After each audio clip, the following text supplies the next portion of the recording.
This week on the Cinema Psycho Show, it's St. Patrick's Day, and you know what that means? A visit from our favorite mass-murdering leprechaun. This year, we've returned from Da Space, and we're now in Da Hood, with 2000's Leprechaun in the Hood, a movie that manages to straddle the line between awesomely bad and just plain old bad.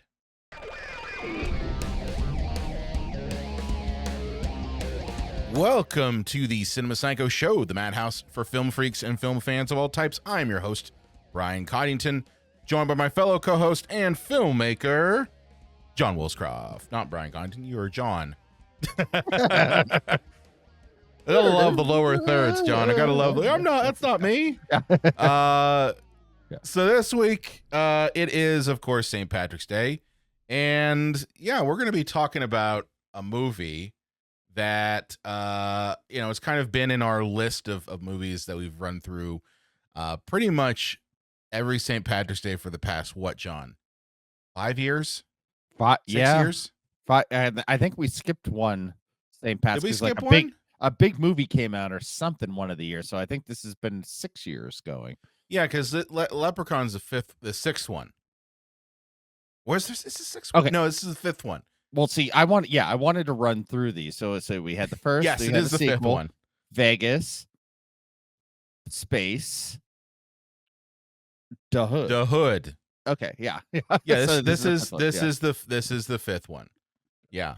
So we're talking about Leprechaun 5, also known as Leprechaun in Da Hood, or The Hood, depending on who you talk to. If you talk to me and John, it's Da Hood. And we've been eagerly wanting to get to this one for about 5 years. It's been a running joke that every year we're like, well, we're so many away from Da Hood. and Brian, now we finally have reached Da Hood. Next year, we'll be back to Da Hood. But this year, we're in Da Hood. Brian, it seems like a lifetime ago when we talked about Leprechaun trying to kill pre-nose job Jennifer Aniston. I know. And who would have thunk that was the highlight of the Leprechaun? That's the peak right there. If I had to pick one, I almost prefer the sequel. The second one. Which one? Yeah. Sorry. I should say number 2. Because they lean into how absurd a Leprechaun series is. That's the one where they're in Hollywood. Yeah. So yeah, that one actually is pretty good. And that one has like my favorite kill, which is the pot of gold coming out of that one guy's stomach. Yes. And that is peak Leprechaun when it comes to that, because it's just so funny. But in Leprechaun 1, of course, you've got Jennifer Aniston, pre-nose job, and what's his face from Pee-wee's Big Adventure. Oh, what I'm talking about. You know what I'm talking about. Francis. Yeah. Okay. Francis. Oh, yes. Yep. Yeah. But this series, you have your normal sequel that just ups the ante. This is like Homeward Bound, Lost in San Francisco, or the Sex and the City movie, where they go to, I don't know, what was it, the Middle East or something. So it's like I didn't see it, so I don't know. I didn't either. But give it a new exotic location. So now let's go to Hollywood. But then the third one was like, let's do that again, another exotic location. Well, what if we put Leprechaun in Las Vegas? Ooh. And then but that one worked because it was gold, right? And we associate the Leprechaun with gold, so it worked out well, right? Right. But then I think the series jumped the shark by putting him in outer space. But now it's like, well, we put him in outer space. Now what do we do? And they went subtle racism. Yeah. Yeah. I will fully admit that this is a critique coming from two very white guys. So, but I don't know, my African American friends and listeners, please let me know if I'm incorrect in viewing this, but I really think that like Leprechaun in the Hood is very racist at points and kind of leans into a lot of stereotypes that I'm like, this doesn't feel right. I mean, there's a lot of stuff that I'm like, this must have been written by a white man. Well, Brian, before we went on the air, you and I were discussing that, like, we went on IMDb, Yeah. while watching this, being like, hey, wait a minute. And yeah, this is written by a bunch of white dudes. I can't speak for everybody because two of them don't have profile pictures. Yeah. Yeah. And this is like one of their only credits. So I can't speak for them, but two of them are white, and then the director is The white. director is white. So again, I think this is late 90s, early 2000s, like white guys version of what black culture is. Yeah, and it is very much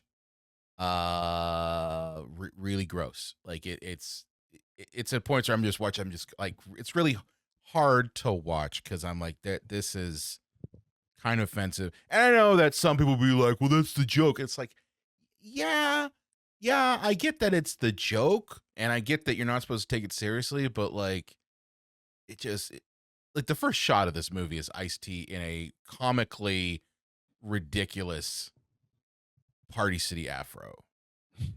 Like, and it's supposed to be the 70s. So I'm like, okay, I get that. And I mean, you've got the names of characters like Stray Bullet, Postmaster P. One character who is the Asian pawn owner is named Chow Young Pai. So, like, really leaning into racist stereotypes in this movie that make it almost unwatchable. Yeah, kind of the bottom of the barrel humor. Yeah, I mean, Ice-T's name is Mac Daddy Onassis. Oh, He's related to the Onassis the family. Onassis. Yeah. Yeah, that's right. John, did you ever see this movie prior to us watching it for the review? Yes, my good buddy Blaze wanted to see this so badly that we ended up renting it from the Eagle Video in Erie. Nice. Yeah. Because my hometown had 5 video rental stores, but he lived up in McCain because we had one of those joint schools, like joint middle schools, where 2 towns merged into the same school, and there wasn't any place to rent in his town, so we had to go to Erie to go to the Eagle to rent this. And yeah, he laughed his goddamn 14-year-old ass off watching this, getting or no 15-year-old ass off getting high as fuck while watching it, which I think is what the filmmakers want you to do. And I wasn't getting high at the time. And yeah, I was like, well, that was crap. Let's play Tony Hawk's Pro Skater or whatever we were playing. And I kind of forgot about it for many, many years, because like watching this now was almost like a fever dream of like, oh, I remember that sort of. I don't remember that. I remember what that happened, so. Yeah, I never watched this movie up until 2 nights ago. Like, it just like Leprechaun, this series is a series of diminishing returns already. So I just felt like there's no reason for me to watch this one, because you watch the clips of it and on YouTube, and really the clips on YouTube are pretty much going to do the movie justice, because those are the best parts. And it's very funny that in this movie, the one clip that everyone talks about is the Lep in the Hood rap, which that's the ending. That's the part that is right before the credits. And it's just kind of thrown in there for, I don't know why, but it's just thrown in there. So it's not even part of the full movie, but that's the scene from this film that everyone kind of points to. But I had never seen it up until watching it for this review, and yeah, I passed out first time watching it because it was boring as shit, and I managed to get all the way through, and I still was like, man, that was really boring as shit. But I know that some people love this movie. They really do. This is the official synopsis from IMDb. When three rappers want to get even with a pimp, they accidentally unleash a leprechaun who goes on a killing rampage in the hood. So it opens up where we're in the past. We're in the past. And our one of my favorite characters in Law and Order SVU shows up in this, and that is Ice-T as Mac Daddy. Ice-T, the SVU's audience surrogate. The guy He's so funny. The guy who works in the sex crimes unit but has no understanding of sex crimes whatsoever. You know. Well, what I love about Ice-T, and I joke with my wife about this all the time, is he says these lines that you know that's like Dick Wolf wrote just for him, but they sound so ridiculous. Like he's like, if you do the crime, you do the time. Like those sort of lines, he says those all the time, and it's hilarious, absolutely hilarious. Yeah, but what I love about him on that show is that like most of like normal like middle America isn't gonna understand like sex perversion.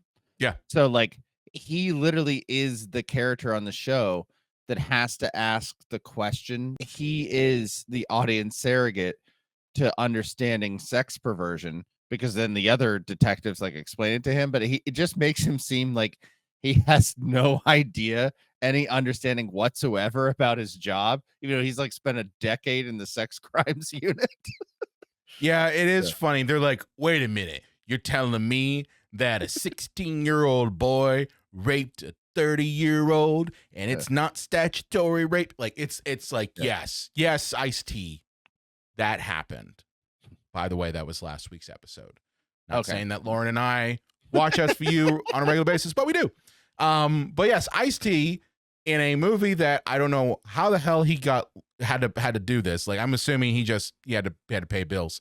But he plays Mac Daddy Onassis, and this is in the 70s, and he's got a giant afro, again from Party City, and he's breaking into some hidden room, and he finds that it's filled with gold and the statue of our favorite leprechaun. That's how like this is how like, all these movies start. Like, yeah, somebody breaks in because they somehow found out there's gold, and then they find a leprechaun that they accidentally wake up. Yeah, it's the premise for all these movies, but now black.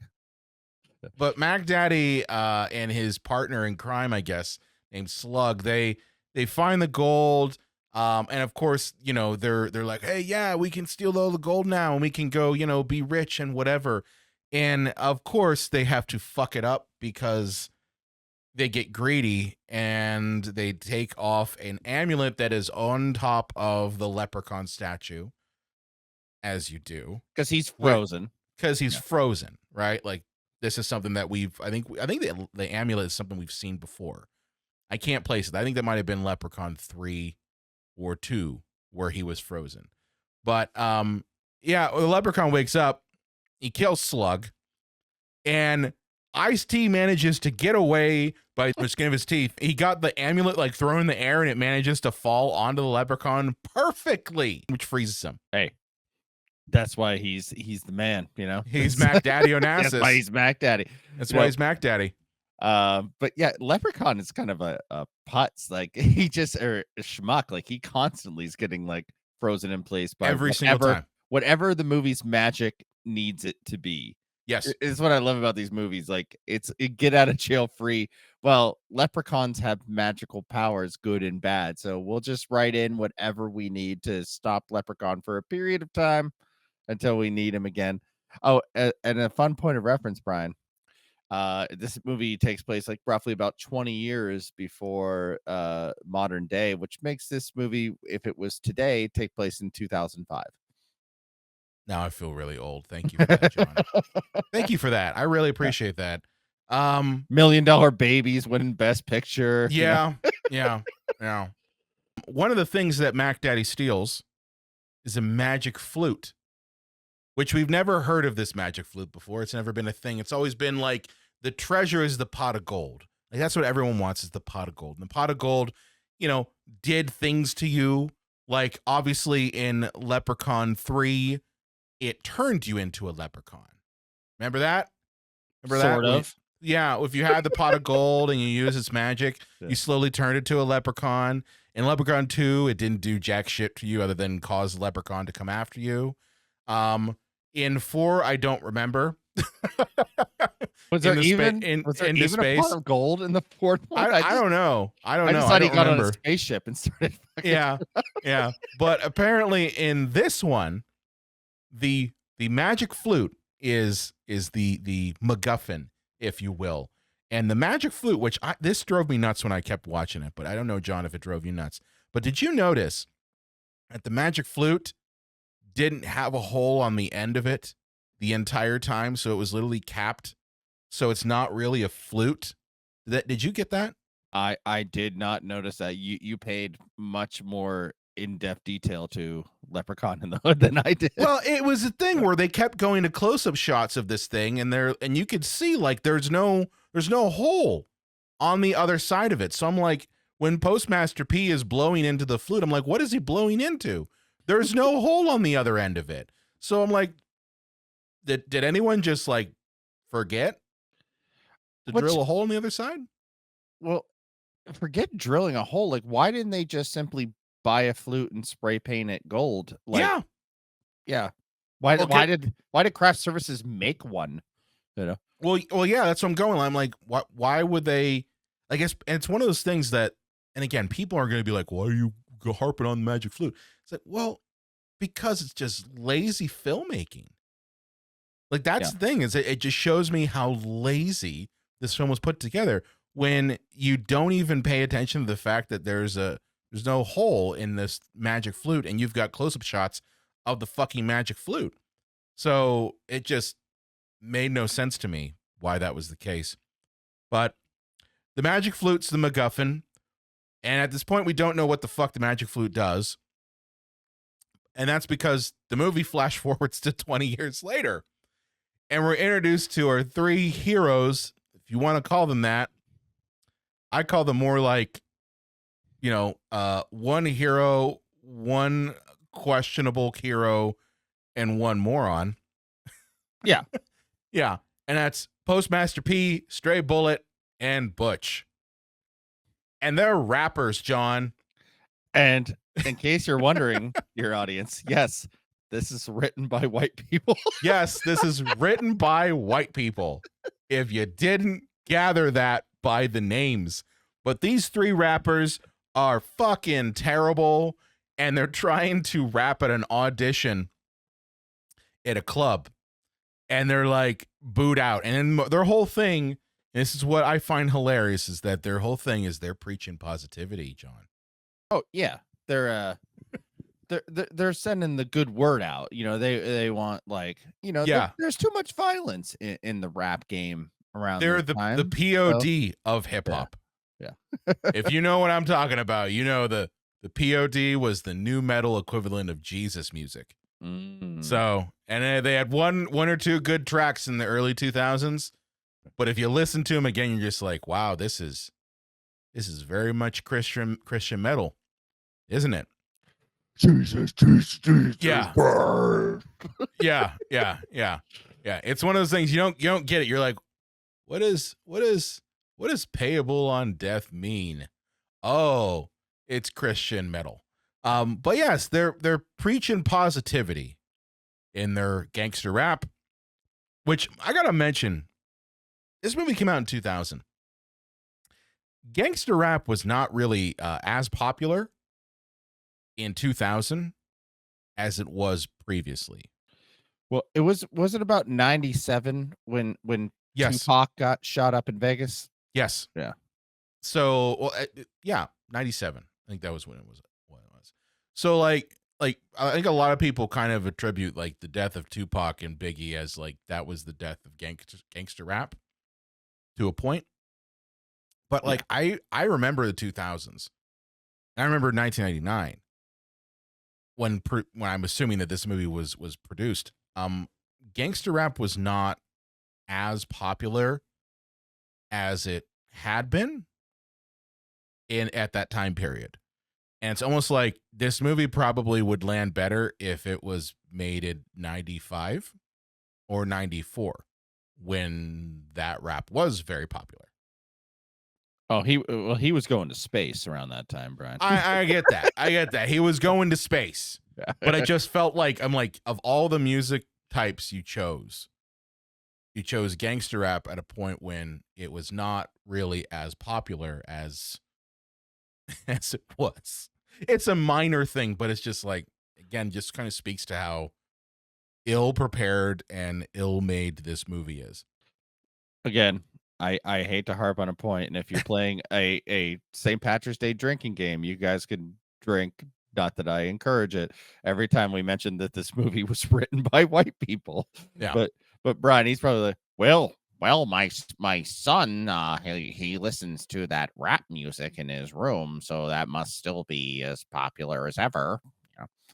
Yeah, no, it was not. Yeah.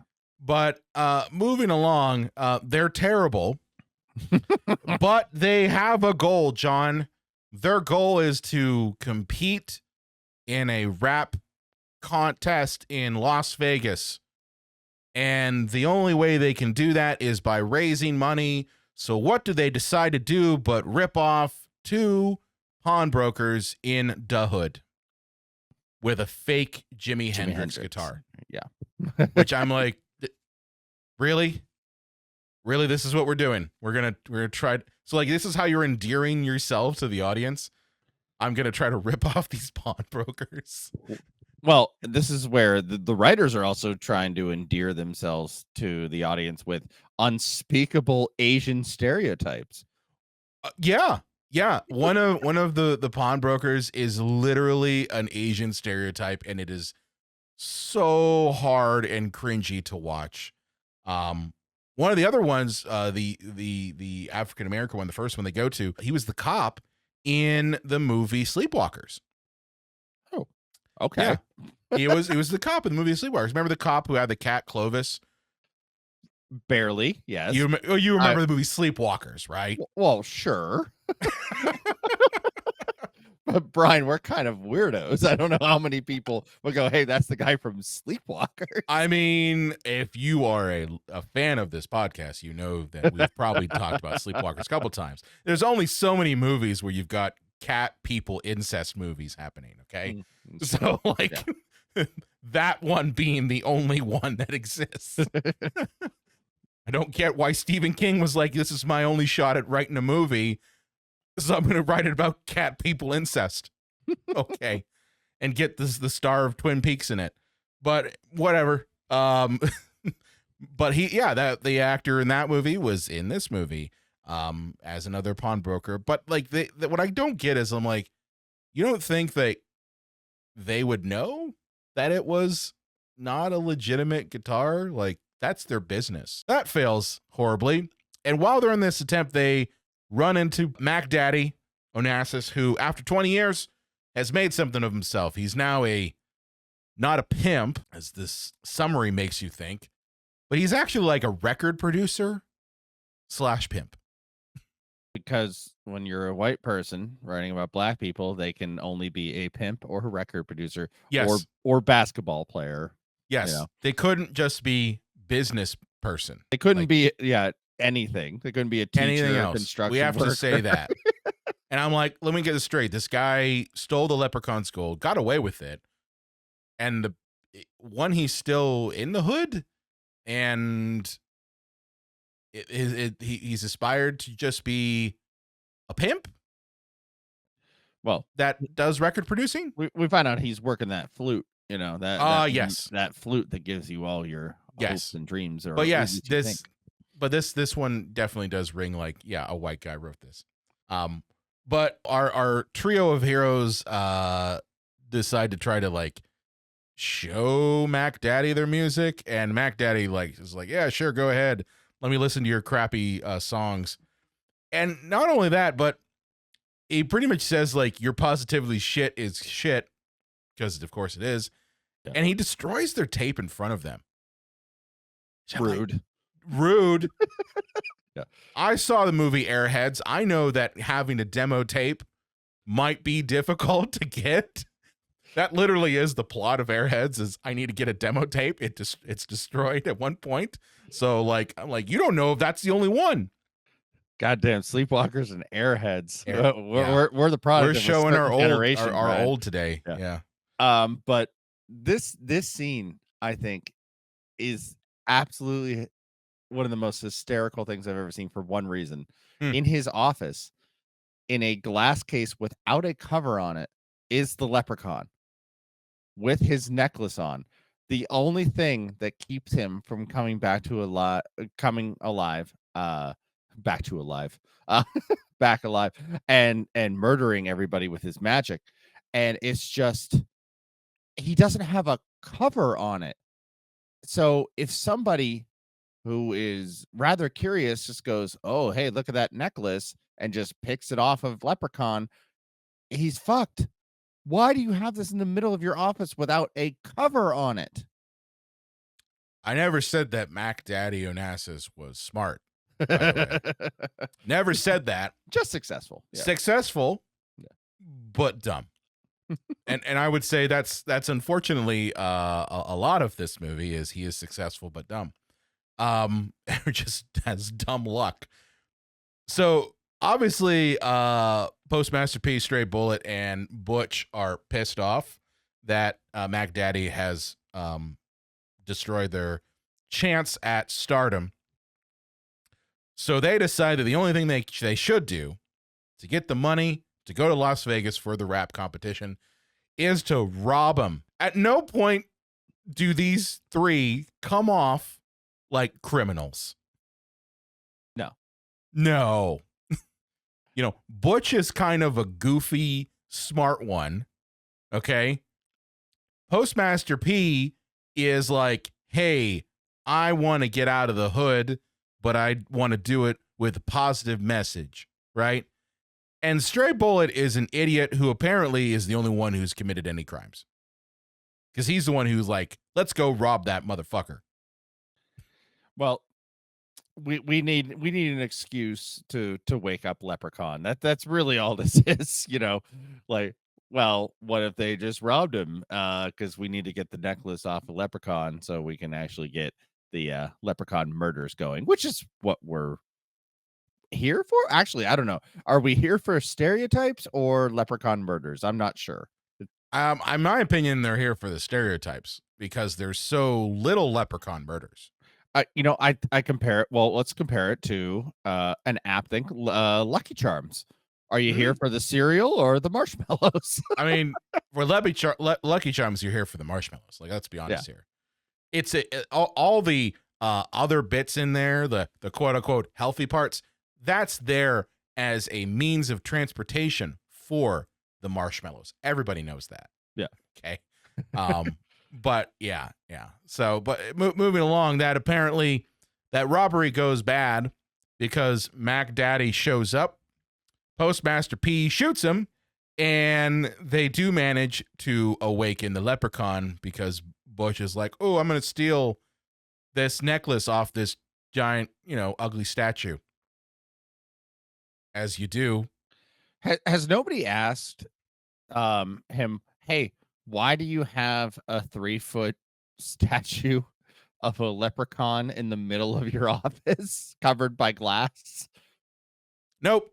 No one's asked him that. He's very successful. He carries around a flute with him at all times. He's an eccentric man. Yeah. He's an eccentric man. He's going to grow up one day and he's going to work for the New York City Police Department in their sex crimes unit. Oh man, imagine if this was all connected.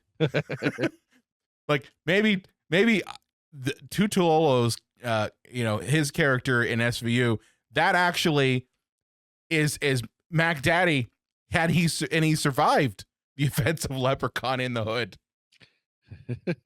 That's his past. He's decided to clean his act. He's like, I'm not getting involved with Leprechaun shit anymore. I'm going to go work for the New York City Police Department, and eventually I'm going to work in the sex crimes unit. Sexual crimes are considered especially heinous. In New York City, the dedicated detectives who investigate these vicious felonies are members of an elite squad known as the Special Victims Unit. These are their stories. Dun dun. Oh shit. Well, yeah, Mac Daddy gets shot. He's not dead because we need he's the highest paid. Well, he's the highest paid actor in the whole entire fucking movie. We're not killing him off. Yeah. So, Wait, but Slug isn't the highest? no, paid? well, he's already dead. Like he was dead. Yeah. Butch? No.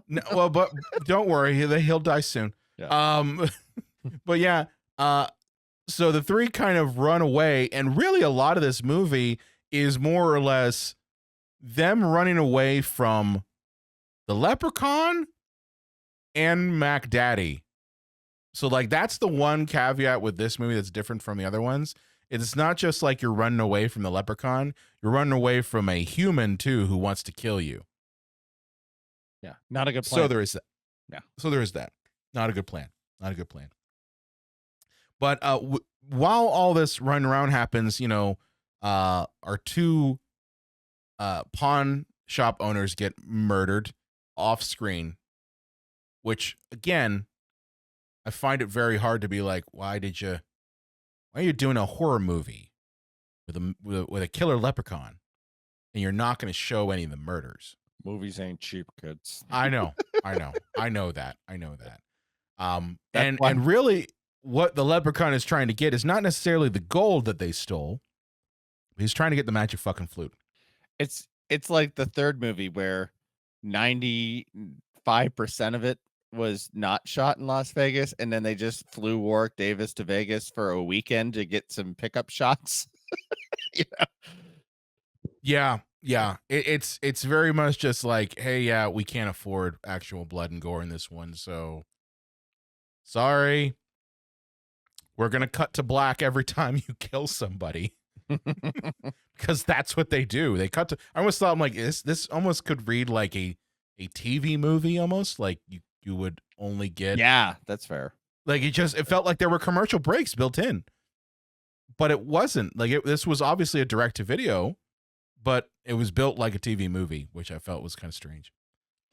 Has any of them after the first one, were they released in theaters or were they all direct to video? I think, correct me if I'm wrong, but I'm pretty sure that 2 was in theaters.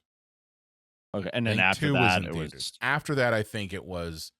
I mean, obviously, like in space was direct to video, but I have a feeling. that 3 was a direct to video one as well.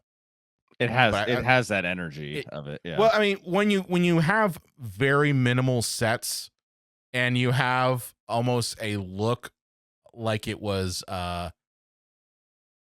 almost like a video look. Like that's the thing I don't think people understand is that, you know, in the early 90s, direct to video movies looked like they were shot on video because they were. So while they're running away, they run into a couple different places. One of them, they try to get sanctuary at a like street church where clearly the reverend is corrupt. Because well, this is a Leprechaun movie. Nobody can be a straight up human being, you know. No, it has to be a caricature. Everybody has to be, you know, in the game for something, you know. Yeah. And this is where they discover the magic of the magic flute. And what it does, I'm not entirely sure. Because I wasn't sure if like the magic flute just like made people pay attention to you, or if the magic flute actually like improved your musical abilities. Did you gather which one it was, John? So I don't even think it was either of those two. I thought it like tricked people into like, or it made your dreams come true, whether you deserve them or not. So I got a sense that like their rap game didn't improve, but people liked it because of the flute. Like there's the Jordan Peele Twilight Zone show where a terrible stand-up comedian, I can't even remember the premise of how he's controlling things because there wasn't a magical flute, but he ends up going out and everybody's laughing their ass off at his terrible comedy. Um, so I kind of got a sense that it was like that. Like they didn't improve, but the magic flute convinces everybody that hears it that it's the best thing they've ever heard.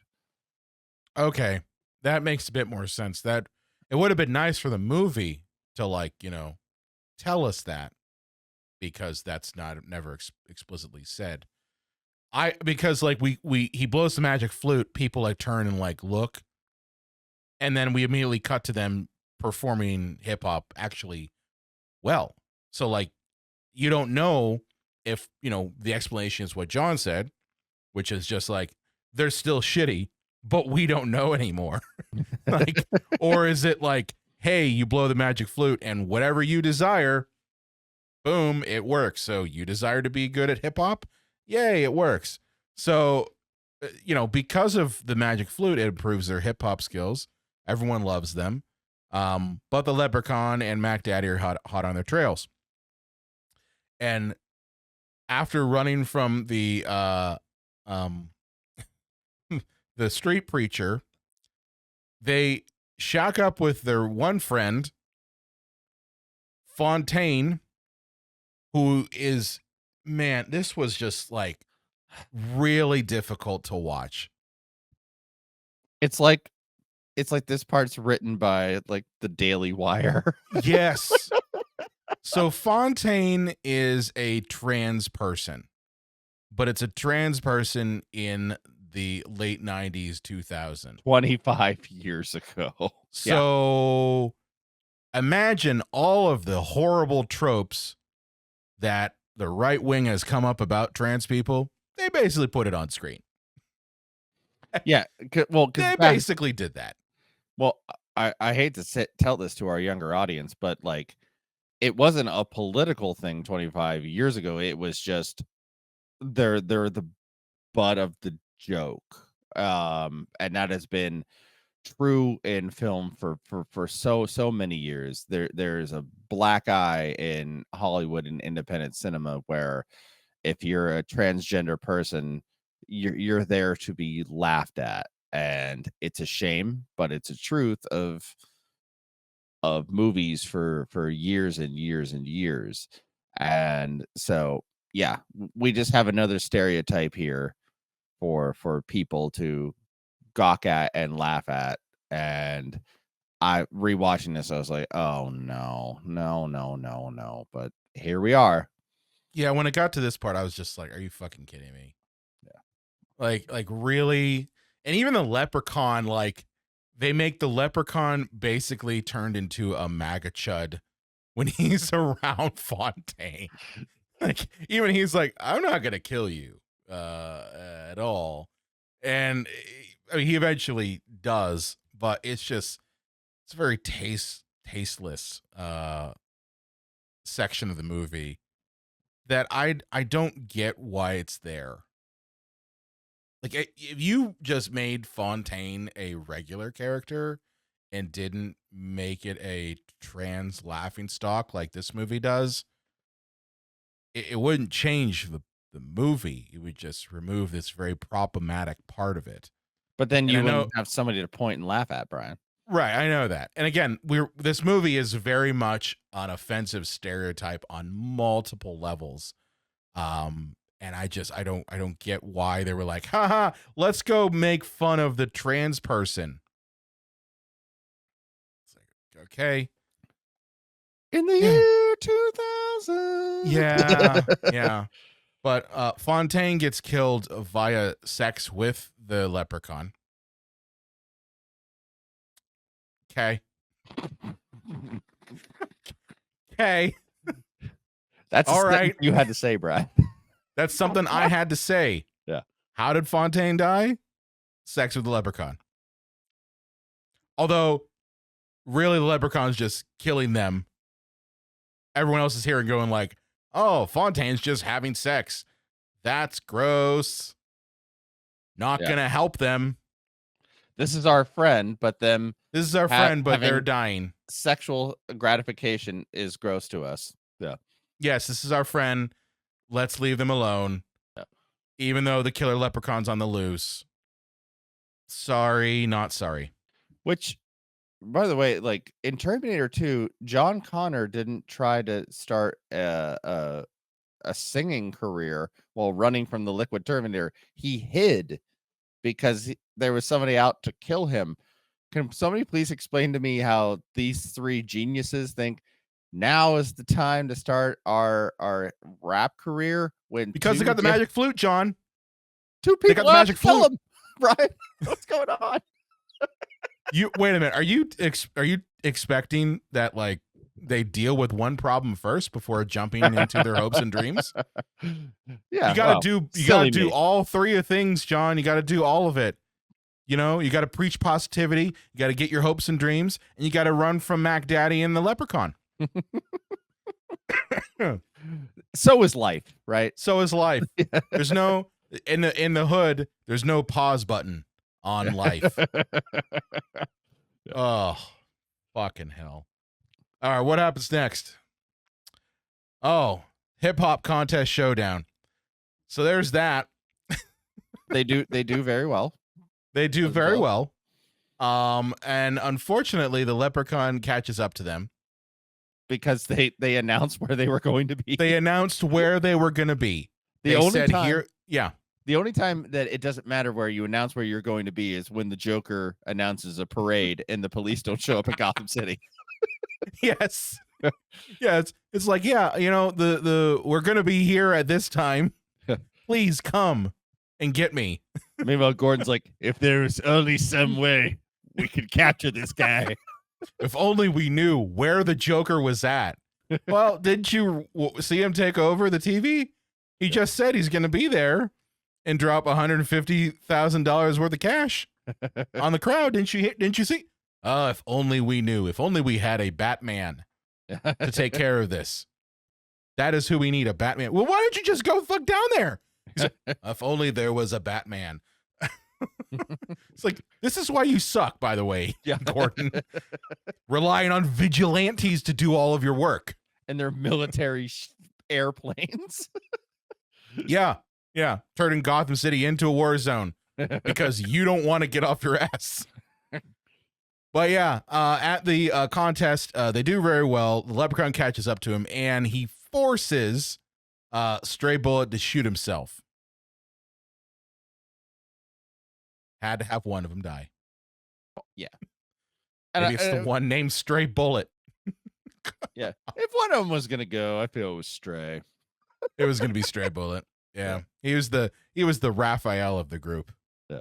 You know, like I thought his original script name of I'm going to be forced to shoot myself in the head was a little bit too on the nose. So they changed it to Stray Bullet. Yeah, it doesn't roll off the tongue as well. I'm going to be forced to shoot my head. Yeah. That's your hip hop name? Yeah. Okay. Good to know. Yeah. So, after all that, Postmaster P and Butch are kind of defeated and feel terrible, you know, because their friend died, which I found funny that after Stray Bullet kills himself, they immediately decide, like, we're going to put him in a car and leave his body there. Yeah. Yeah, that's your friend. So it's like, you feel bad that you left his body. You didn't call the police or like do anything. Like, that's not what you do. Like, maybe it's because they're in the hood. At the bare minimum, like, leave his body outside on the ground at the morgue or the hospital or something. That's still callous and remorseless, but at least you put him somewhere that they'll like take care of the corpse. Yeah, but instead, like, Postmaster P and Butcher, like, let's go put him into an abandoned car by the railroad track and leave his ass there. A hot car where he can stew in his own flavor. Yeah, because this is, you know, Compton, LA, so he's gonna be very ripe the next day. But yeah, I did find it just was like, that's kind of shitty that's what you did to your friend. Like, I know that the hood is not you know, well supplied by hospital and police, but I'm pretty sure that they will go there to like pick up a dead body. Yeah. That you could just call 911. My friend has killed himself. It's 2000. There's payphones. There's payphones. Yeah. You know? So yeah, they just leave his body there. And then kind of figure out a way to stop the leprechaun.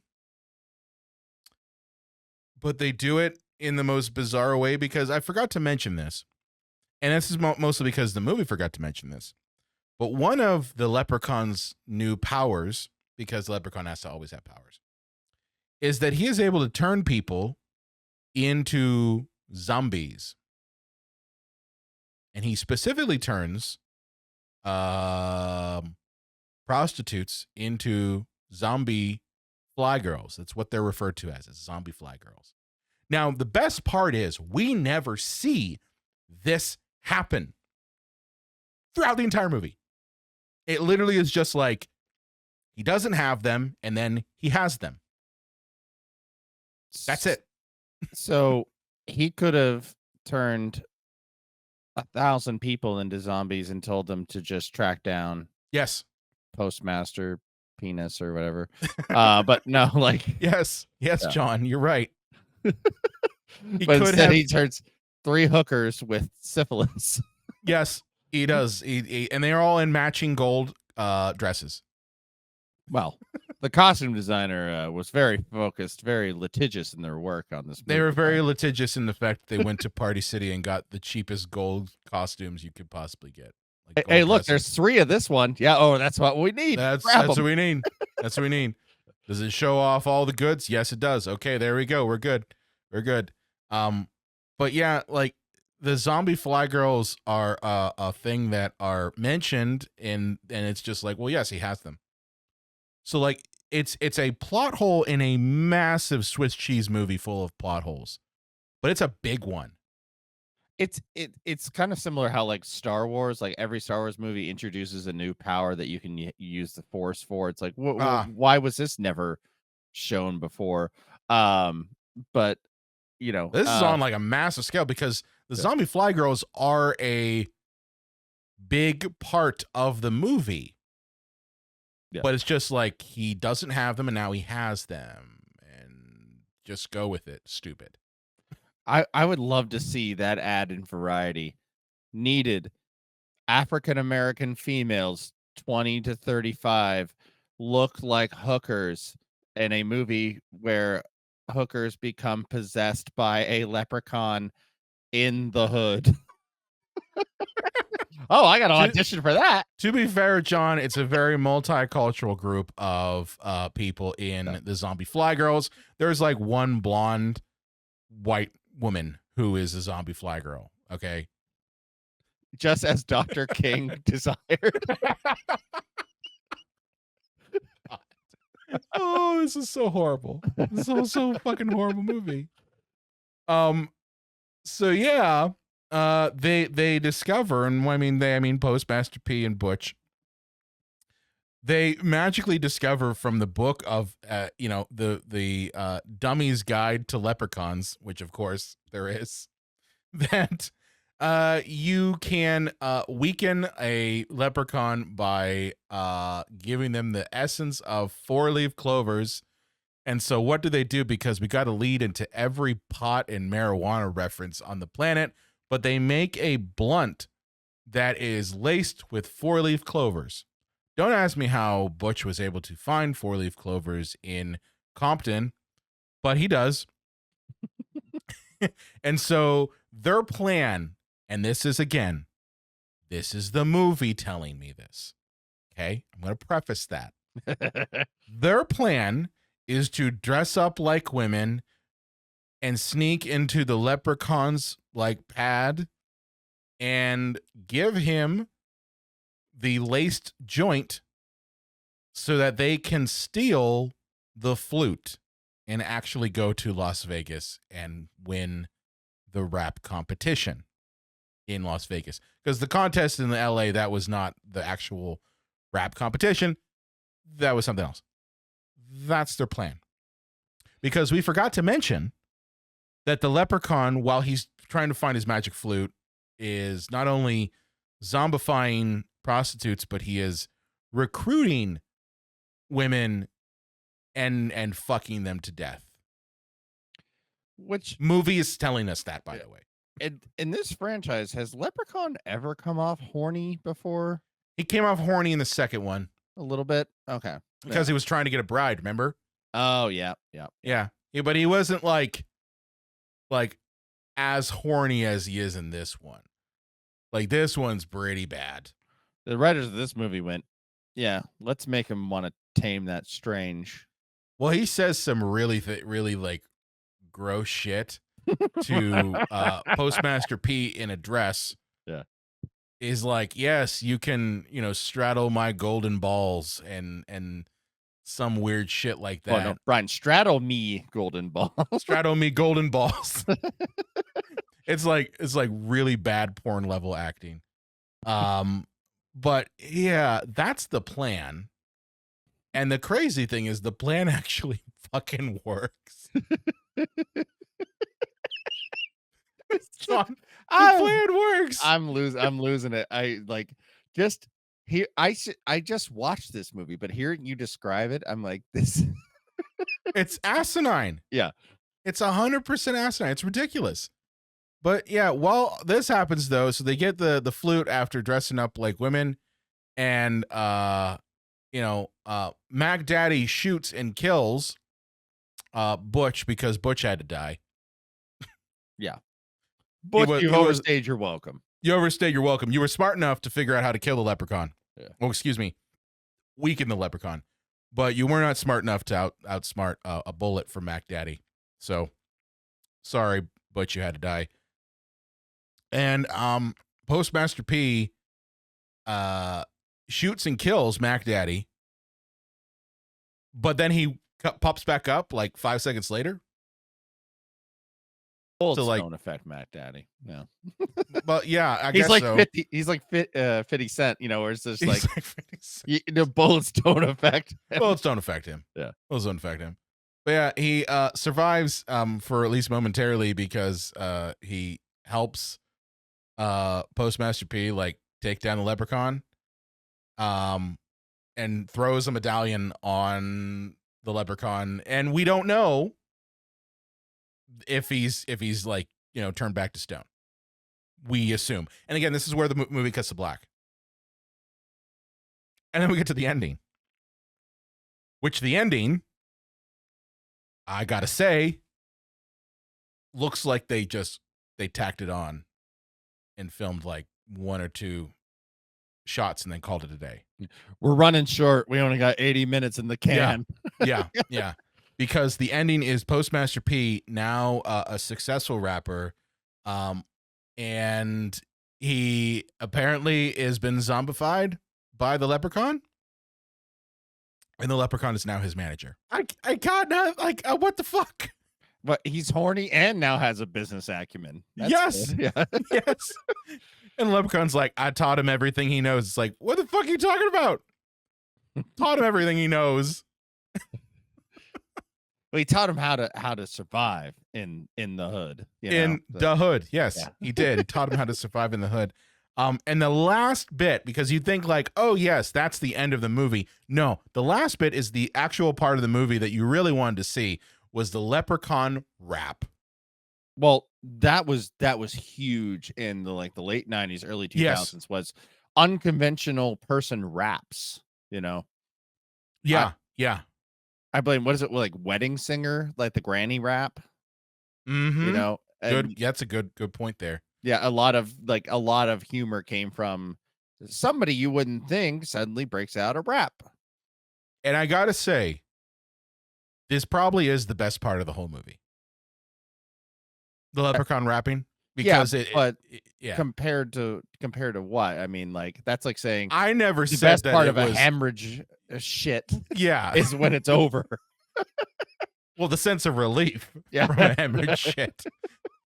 But I mean, this part here, which is it's the credit roll, but you've got this rap going over top of it, is the best part of the movie because it is, one, someone had to prepare the song for it, which is Lep in the Hood is up to no good. And it's very catchy. And this is basically the sequence that should have been in the movie, like actually in the movie, which shows him creating zombie fly girls. So like they filmed this, said, wow, this is so good. Let's not include it in the movie that we filmed it for. Let's throw it at the trailer end of it. I completely agree. It would. Why didn't they write a script where Leprechaun decides to become a rap artist? And Yes. and people aren't affected by, like, aren't scared that he's a leprechaun because of his magic, you know? And yeah, he has to compete against Postmaster P's group in like a rap off or something. That would have been that fun. was so good. Yeah. That would have been much more fun. That would have been a better movie. You know, and maybe you still got Mac Daddy who's like trying to get the flute back or some shit like that. And, you know, there's like a 3-person power struggle, but that's a far better movie. Instead, we got this crap hole. But yeah, the rap section at the end is the best part of the movie. In fact, if you're watching this movie, just skip to the end. You don't need to know anything else. Just skip to that part or just watch the clip on YouTube. That's it. That's all you need to know. That's the best part of the film. After that, it's really just garbage. Well, yeah, this movie is, thanks to the internet, this is the kind of movie that if you're really high, you can type in funniest moments from Leprechaun in the Hood onto YouTube, and you don't have to watch the whole movie. It'll be like an 8-minute smash cut of the best one-liners and deaths and stuff. And it's going to be the Leprechaun's lines are the best ones because he's the one rapping literally every 5 minutes. So he's like, a friend with weed is a friend indeed. And, you know, that sort of shit. And this is the bomb. I will say that my buddy Blaze with his bong, there's laughing his ass off at a friend with weed is a friend indeed, as he's like, so true. So true. Good to know that your friend Blaze is basically a pothead. Oh shit. Well, we got some reviews, John. Oh, thank God. I forgot to tell you about this before we start going. I have reviews. I found 4 reviews. This should be of fun. This movie, and John has not seen these. Nope. Right? Nope. You've not seen these. So let's go ahead and take a look at these as we wrap up Leprechaun in the Hood. As we wrap up. Wrap. All right. First one is, would give 5 stars, but we never see the leprechaun's penis. Very disappointed. You know, I almost agree in a morbid curiosity sense. Like, what does it look like? It looks like a 4-leaf clover, John. Looks like a Demogorgon from Stranger Things. Yes, it does. I mean, the moment when Postmaster P is like trying to seduce the leprechaun, I'm like, that's the moment where we finally see the leprechaun's penis. Sadly, that's the moment. Sadly, a puppet leprechaun penis would have probably somehow gotten this movie an NC-17. Yeah, it wouldn't work well on HBO. I don't think it will go well on HBO because we already know this is a direct-to-video HBO one, right? Yeah. Like that's what this is. Now, Warwick, would you be willing to show your own penis? We can't afford a prosthetic one, so if you're cool with it, well, you know, we're gonna give you Viagra, and we're gonna cover your heart on with Play-Doh. We've got some cotton and some latex. Okay, can we make this thing happen? Oh shit! All right, review number 2. What do we got here? Oh, this is a big one. Oh wow! I don't know whose idea it was to send Leprechaun to the Hood, but it was a genius move. Yeah, I know what you're thinking, and at this point, 5 films in, they just need to be entertaining in a unique and fresh way. You get that in spades with this film.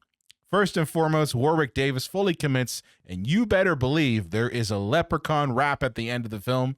Ice-T enters every scene at an 11, and I could not stop laughing at how angry he was the whole time. We've reached peak cinema when him and the leprechaun share a joint in a bathroom.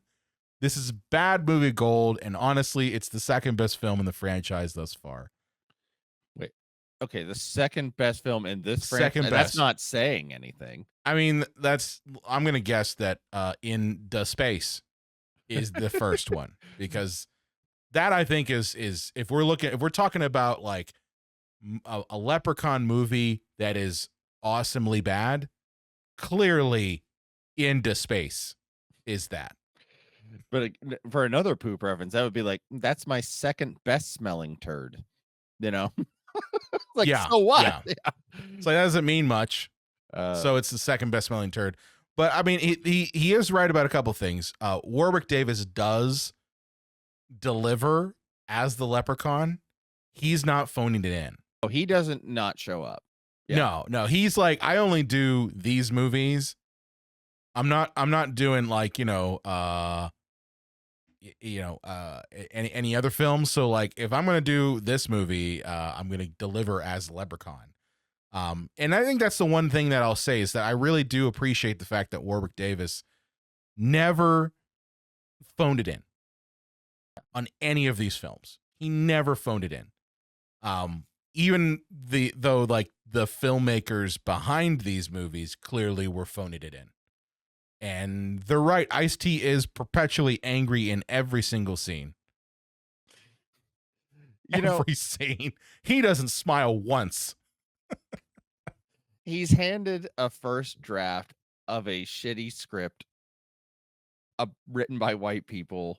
Like, he's just gonna do what's on the page. You know? He's like, all right, you want me to go ahead and be angry? Get my magic flute back? Okay, I'll get my magic flute back. It's like, okay, Ice-T. I'm going to shoot people and get my magic. Okay. I'm going to be angry the whole time. We know. Going to be angry the whole time. How much money you paying me for this? More than all work. of our budget. You're on the cover. You're on the cover. We're going to put your name right at the top, right in front of Warwick Davis, even though the movie's called Leprechaun in the Hood. Oh, shit. All right, let's get a review like number Batman 3. 89. Like, Nicholson wanted his name before Keaton, you know? He did. It's like, but you're the Joker. Yeah. The movie's not called The Joker. It's called Batman, dude. Yeah. Please keep doing press for it, Jack Nicholson. All right, review number 3. Oh, this is a very long one, too. Jesus. Okay. It's difficult to say exactly what the difference is between tasteless camp and something that's just tasteless. All I know for certain is that the first 4 movies in the Leprechaun series, even at their worst, felt like the former, while this 5th installment clearly lands in the latter category. Maybe it's as simple as the difference between punching up and punching down. Parts 3 and 4, in their own wackadoodle fashion, took aim at powerful institutions like money-grubbing casinos, American healthcare, and the most frightening of all, James Cameron. Leprechaun in the Hood is, if we're being honest, just 90 minutes of white people having fun at the expense of black culture. Name a hacky joke about life in the hood, you'll find it here. Pawn shops, pimps, and hoes, rap music, guns, bitches, bling, drugs, angry Asian shop owners, flamboyant preachers, kids being raised by grandma. The only thing that's missing is a back alley dice game. Even if you don't want to play the racial insensitivity card, it's just wacky and joyless. Written without wit, shot without style, and completely lacking any twinkle in its glowing green eye. Damn. That's very well written. Damn. To the point. Damn. That is. I mean, that was exactly how I was feeling, but written in a very thoughtful way. I got nothing. I've got nothing either. I think I think they succinctly nailed it. They hit. I mean, it's right. I mean, this movie really is kind of joyless. With the exception of the rap at the end. Like it is very, very problematic, in my opinion. I don't think this movie was acceptable back then. You know, like there's a lot of stereotypes in this that are just A lot of shit gross. flew in 2000. I know a lot of shit flew in 2000, but I have a feeling like this one, maybe it was because it was under the guise of like a B movie, so no one gave a shit. But this one just feels really, really offensive on a level that I don't think would even have passed mustard in 2000. The only thing that made that last review great is like right at the end, if they went, and we didn't see the leprechaun's dick. Yes. Yeah. Yeah. Because we all really want to just see the leprechaun's dick. One for 5 movies, John. That's what we've wanted to see. What's his piece look like? All right. Let's go to review number 4. So you're trying to tell me that the leprechaun's magical dog whistle helps single-handedly sculpt the gangster rap scene, and that makes sense. Yeah, we're gonna take that away from him. Yeah, that's right. You thought that it was crafted by, talented songwriters and people who were like trying to get their experience of living life in poverty into musical, masterpieces that have stood the test of time. No, it was written by a cringly green Irish shithead with a fucking flute. Yeah. That's it. Biggie, Tupac, nope. It was Lubden the Leprechaun. It was him. That's apparently his name. I didn't know that. He has a name? He has a name, yes, apparently in the comic books. And I only know this because of our buddies over at Movie Dumpster. They refer to him as Lubden, and that's apparently his name, is Lubden the Leprechaun. Although there is some theory that these are all different leprechauns, that these are not the same leprechaun throughout the entire series of movies. Who overthinks this Leprechaun series that much? Like our buddies over at Movie Dumpster. Okay. Good on you guys. Yeah. Good on them. Yeah. Good on them. But I personally am like, I don't think they thought that deep at all. But especially but it does kind of make a little bit of sense if you think about the fact that like we end the movies at, some conclusion where the leprechaun blows up or some shit like that, but he always manages to come back in a different form. So it's like, what happened to get there? Like, Well, that's because the executives who make these movies don't care and they think their audience is stupid. That tracks too. Yeah. That tracks too. Well, John, we've talked about Leprechaun in Da Hood to death. We finally reached this point. Final thoughts on Leprechaun in Da Hood before we wrap up. I think that one review said it. I almost wish I could just read it verbatim again. No, it's just like I love car wrecks, and this is one of those like tasteless, disgusting, stereotype ridden junk that should never have existed. But that's almost like why I want to like slow my car down and look at the blood of this car wreck. It doesn't make it okay that it exists, but I'm just like, let's see how tasteless and offensive this movie can be. And it is in spades. They hit nearly every single problematic thing you could think of.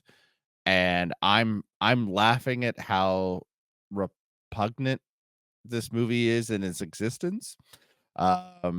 And that's the only thing that helped me get through it. Was my Schadenfreude and hating humanity. So I enjoyed it on that sense, but other than in a more logical way, there's nothing to really enjoy about this film.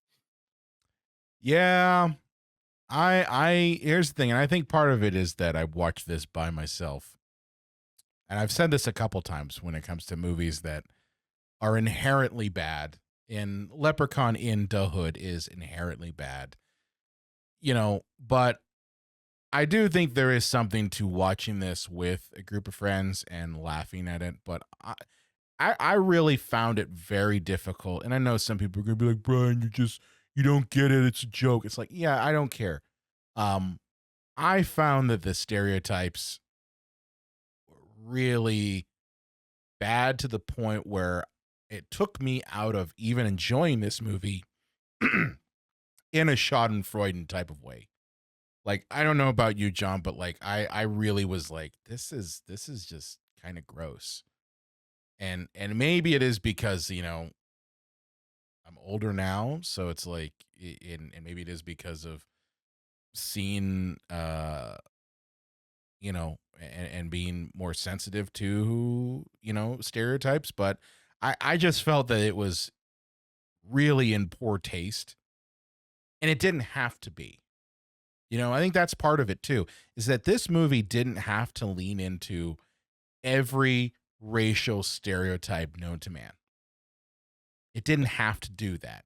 You could have just made it about just being in the hood and making every one of these characters like actual human beings and dealing with the situation of the killer fucking leprechaun.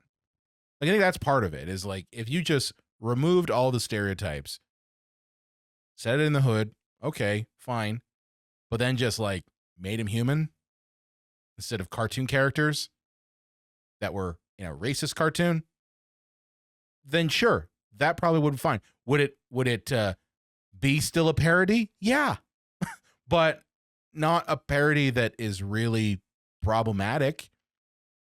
Like, I brought this up earlier, but the whole joke about Fontaine and being trans really was just like it was the bottom of the barrel. And like this movie already exists in the bottom of the barrel, but a whole joke there, I was like, this is really gross. Just really fucking gross. And I know some people who, you know, are going to listen to this episode, they're going to be like, why is Brian so sensitive to this shit? It's like, because there are people who actually are transgendered and they might find it kind of offensive. Yeah. And not, and maybe people who actually like are African American and they watch this movie and they're like, wait a minute, you think this is what our culture is like? Yeah. well, yeah. And not, we're not a political podcast, but like in We're the not. current environment we're in, like, you know, where trans people are under attack by Yeah. GOP, like, you know, it's hard to laugh at 2.5 you know 25-year-old stereotypes when people are dying or being persecuted for being who they are. Yeah. And I think that's where I was like, there weren't really a lot of moments where I laughed in this movie.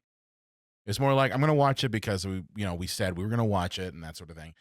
But I was like, one, it's poorly made, and two, like the whole subject matter is problematic.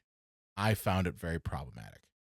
And I know we got like one more of these movies in the series that's back to the hood, which I'm imagining probably gonna double down on these things. Well, Brian, don't forget we got the remake after that. Are we doing the remakes too? Is that what we're doing? Are we considering those like part of the canon? Well, I mean, Or are we only doing the Warwick Davis ones? There's the St. Patrick's Day every year, bro. Okay, fair enough. Fair enough. But yeah, I my final thoughts are really just that, you know, this movie you can skip and just watch the rap scene. It's a problematic film. It's a very problematic film, and yeah, they knew that going in and they didn't care. But with that said, happy St. Patrick's Day to you all. John, where can they find you at on the internet? Yeah, I apologize that this year I didn't have a green beer, but we're also recording this at like 10 in the morning. So that there is that. Speaking of problematic, it'd be problematic if I was pounding beers at 10 a.m. on a Sunday. But yeah, you can find me at on Facebook, at Instagram, just under my name, if you can spell it, and over at JDubs Video Nasties on YouTube. And I do say, as Brian is going to say about this show, is that if you do like my stuff and you're not subscribing and you're not following, please do that, because that's how all this works. You know, I don't have any illusions that I'm going to become rich or I'm going to do it for a living over there on YouTube. I do it as a passion, but it really does help me if you subscribe and you follow, and hit the bell and the like button and all that good stuff. It helps the algorithm. It gets more people's attention to my videos. So, yeah, please do those things if you do watch them. Yeah, do all that stuff. Help John out. John, did you get your 4 subscribers to cross the threshold? I'm very, very close. Okay. You guys got to do that right now. Yeah. Literally go to John's channel. He's, I think, what are you, like 2 or 3 away? 2 or 3, yeah. Okay, he's got 2 or 3 away before you hit, what is it, 4,000? Oh, no, 5. Yeah. 5. Yeah. Okay, so yeah, 500 or 5,000? 500, unfortunately. 500. Yeah. Okay, so he's like 2 or 3 away from hitting 500, so definitely help him out. Go to J-Dub's Video Nasties, that channel on YouTube. We'll wait right now. We won't. And subscribe to his channel so that he gets that, because he does put a lot of effort into those videos, more so honestly than what we do for this podcast. John literally films a script, he does all that stuff, and it's really a good channel. Check it out. Not a lot of channels out there go to the depth that John does when it comes to analyzing films, in my opinion. He does a great job, so check it out. On top of that, of course, if you're watching us here, follow, subscribe, do all that fun stuff, share the episode out. And you can do that, of course, by following us on our website. Our website, of course, is cinemasacrashow.com/follow. And right there, you can follow us on your favorite podcast app of choice. Just click that and boom, you've got buttons right there that you can subscribe to us on any type of platform, Apple Podcasts, iHeart, Spotify, they're all there. And of course, if you are watching us here on YouTube, hey, do me a favor and click that subscribe button, hit that follow button, and hit the notification bell, all the crap there. That really does help us out, just like with John's channel. It helps get our podcast in front of more people. So if you've loved this episode, if you loved our talk on Leprechaun in the Hood, do that. It really does help us out. And with that said, we will see you next time. Show us his dick.